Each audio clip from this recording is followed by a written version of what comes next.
नमस्कार। मैं डॉक्टर ओमकार साहब मृदुल आप सबके बीच में एक बार पुनः उपस्थित हूँ। हिंदी को सहजता प्रदान करने के लिए, सरलता प्रदान करने के लिए और उस सरल माध्यम से आप तक पहुँचाने के लिए, छंद की जागृति करने के लिए छंद जागरण प्रतिबद्ध है। और मैं डॉक्टर ओमकार साहब मृदुल एक बार सब आपकी उपस्थिति में आप सबके मध्य पुनः आया हूँ एक नया सम्मात्रिक छंद लेकर, जिसे हम चौपाई के नाम से जानते हैं। चौपाई चौपाई छंद क्या होता है? जैसे चौपाई जिसके चार पद हों, बहुत नाम से स्पष्ट है, जिसमें चार पद हों उस छंद को हम चौपाई कहेंगे। चौपाई एक सम्मात्रिक छंद होता है। सम्मात्रिक छंद होता है। सम्मात्रिक हम इसलिए कहते हैं जो कि चार पदों पर लिखा जाता है। चार पदों पर, इसकी चार पंक्तियां होती है, चार पद होते हैं और चारों पद पर हम समान मात्राएं रखते हैं। सभी में 16 मात्राएं हम रखते हैं। बहुत साधारण सा नियम है और बहुत ही प्रचलित छंद है।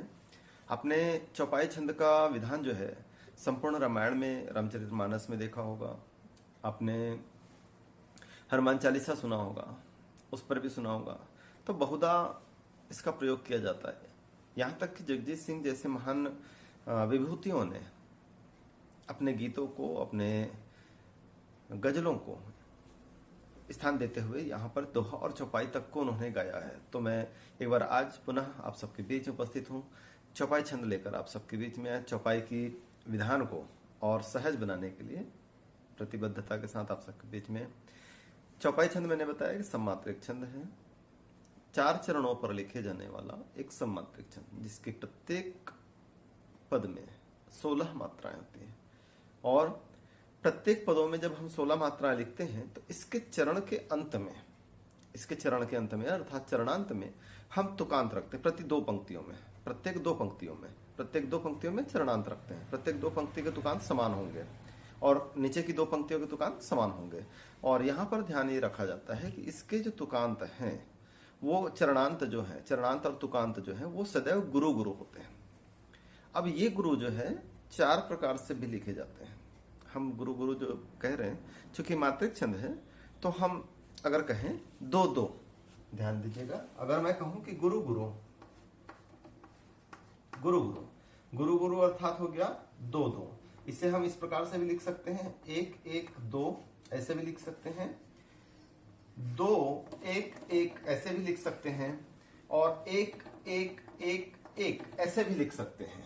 इस प्रकार से चारों, जैसे दाता यह भी हो सकता है, और झरना यह भी इसका चरणांत हो सकता है, और मानव यानी कि हम कहें इसको भगड़ भी इसका चरणांत हो सकता है। और एक एक एक करके, जैसे मरधर, हलधर, हम ऐसे शब्दों का भी प्रयोग करके इसके चरण के अंत में रख सकते हैं। तो ये चार प्रकार के हमने इसके चरणांत देखे और उन्हीं चरणांत में तुकांत भी रखा जाता है। प्रत्येक दो पंक्तियों में इसके तुकांत रखे जाते हैं। एक चौपाई मैंने आप सबके बीच में सृजित करके रखा हुआ है। देखिए मैंने लिखा है, चार पदों की हो चौपाई, 16 कल प्रतिपद दुहराई, चरण अंत गुरु गुरु से करिए, इति विधान ही मनि में धरिए, इत विधान ही मन में धरिए। मात्र इतना सा विधान है इसका, केवल इतना सा विधान है। चार पदों में हो चौपाई, चार पदों में इसकी हम सृजन इसका चार पदों में करते हैं। और 16 कल प्रतिपद, सभी पदों में हम 16 कल यानी मात्रा, 16 मात्रा हम प्रत्येक पदों में रखते हैं। प्रत्येक पदों में 16 मात्राओं का दोहराव करते हैं। चरण अंत गुरु गुरु से करिए। चरण का अंत मैंने आप सबको बताया कि गुरु गुरु से करना है। गुरु किस प्रकार से रख सकते हैं हम? चार प्रकार से। वो गुरु हमारे दो दो, यानी कि दाता भी हो सकता है ना, आभा भी हो सकती है ना, आभा भी रख सकते हैं इस प्रकार से। या फिर हम दो एक एक रख सकते हैं, जैसे मानव रख सकते हैं दो एक एक एक में, है ना। सेवक रख सकते हैं, और उसके अलावा हम एक एक दो भी रख सकते हैं, सलगा या सगण के रूप में। एक एक दो में जैसे अगर देखें हम लोग, झरना, है ना, मनवा, ऐसे शब्द भी रख सकते हैं। और एक एक एक एक, मखमल, चमचम, इस प्रकार के शब्द से भी हम उसका चरणांत कर सकते हैं। ये चारों विधान आप सबको ध्यान में रखने थे। यहाँ पर ध्यान देने वाली बात है, यहाँ पर क्या होती है इसे देखते हैं। इन 16 मात्राओं का जब हम सृजन करेंगे तो इसके संयोजन में एक चीज ध्यान देने वाली बात होती है, वो किसी भी मात्रिक छंद पर आपको काम आने वाली है। मैं एक पंक्तियों के माध्यम से आपके बीच में रखता हूं। देखिए, इस पंक्ति को मैं यहां से हटा लेता हूं। हमारा सृजन या तो ऐसे हो, 2 2 2 2 2 2 2 और 1 2, ये 16 मात्राएं ऐसे हो सकता है। या फिर हम इसे ऐसे भी कर सकते हैं,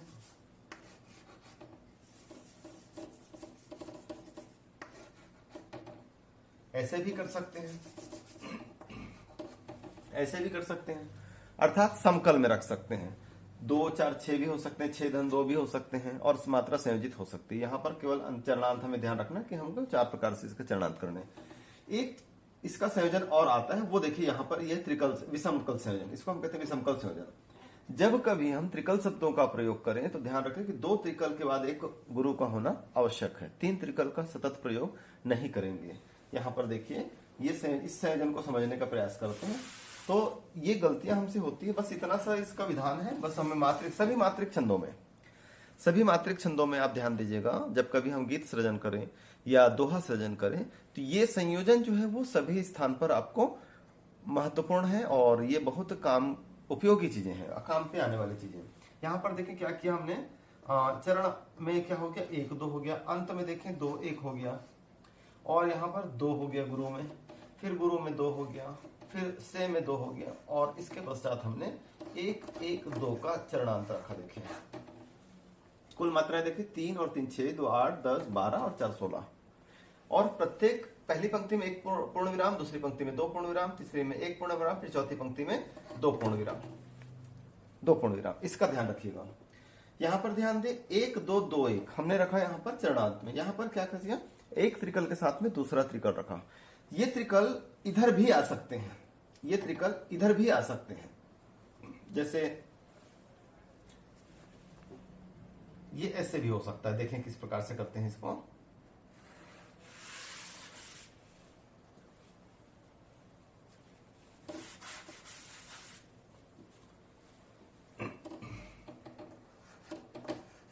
ये 5 मात्रा का एक शब्द है जो 1 2 2 का है। अब इसके सामने एक हम त्रिकल लगा देते हैं तो 5 3 8 मात्रा हो गया, और यहां पर हम ऐसे कर सकते हैं, 4 धन 4 ऐसे रख सकते हैं, 4 4 8, 3 11 और 5 16। ऐसे मात्रा का संयोजन भी हो सकता है। ये 3 बीच में भी आ सकता है, लेकिन ध्यान रहे कि एक 3 के साथ सदैव दूसरे 3 का मात्रा बनना चाहिए। इसका ध्यान रखिए, एक 3 के साथ सदैव दूसरे 3 का मात्रा भी बनना चाहिए। 3 2 3 नहीं करिएगा। ये दोहा में भी ध्यान रखिएगा और चौपाई में भी ध्यान रखिएगा। जैसे एक पद बनाकर देखते हैं,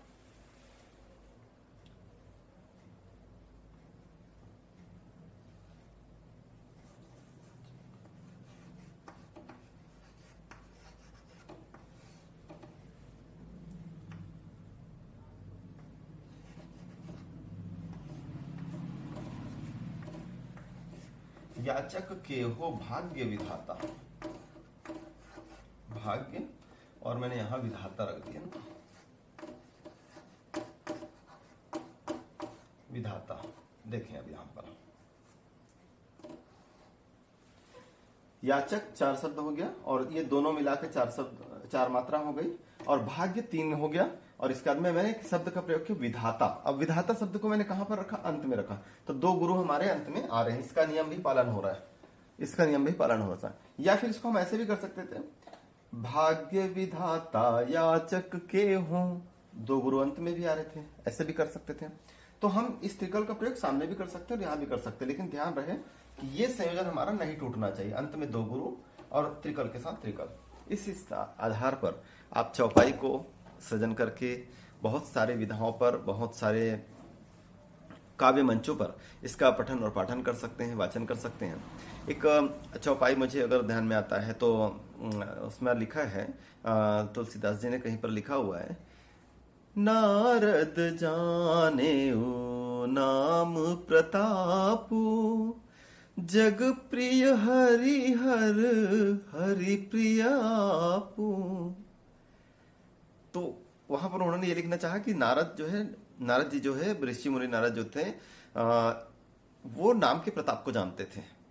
और जग प्रिय हरि, जग के प्रिय हरि है और हरि के प्रिय आप हैं, इस प्रकार से उन्होंने अपने भावों को वहां पर प्रदर्शित किया। तो ऐसे ही सुंदर भाव से अपने सृजन को सजाइए। और यदि अगर चौपाई छंद की कला, चौपाई छंद की विशेषताएं अगर आपको अच्छी लगती हैं, आपके लिए यह मेरे द्वारा सृजित किया गया वीडियो अगर आपके लिए कहीं पर लाभप्रद हो सके तो शेयर सब्सक्राइब करके मुझे आशीर्वाद दीजिएगा। और अपना स्नेह प्यार अनुग्रह इसी प्रकार से बनाए रखिए ताकि समय समय पर बहुत सारे छंदों से आपका परिचय होता रहे और अल्प समय में मेरी बातें आप तक पहुंच सके और आपकी बातें मुझ तक पहुंच पाए। इन्हीं आशा विश्वास के साथ में एक बार पुनः अगर आप सबको ये सारी चीजें अगर नियमित अभ्यास से सीखनी हो तो आपका सदैव स्वागत रहेगा। आप सदैव छंद जागरण मंच पर आपका अभिनंदन रहेगा। आप कभी भी हमारे पटल पर आकर जुड़ सकते हैं और अभ्यास कर भाग्य ले सकते हैं। आपका बहुत धन्यवाद, बहुत साधुवाद। एक बार पुनः आप सभी को बहुत बहुत साधुवाद।